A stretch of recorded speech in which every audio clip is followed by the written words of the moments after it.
Assalamualaikum, my name is Humaira. Today I'm going to tell you how to cough properly.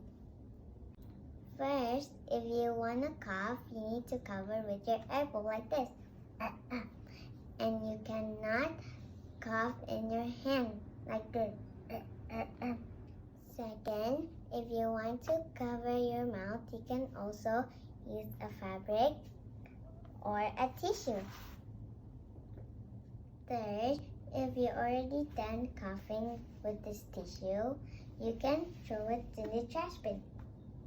Fourth, if you accidentally cough with your hand, you need to wash your hand with hand sanitizer.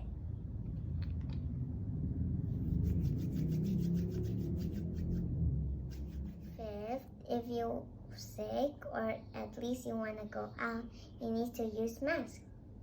Okay, thank you for watching this video. Hope you guys stay healthy and thank you. Assalamualaikum warahmatullahi wabarakatuh.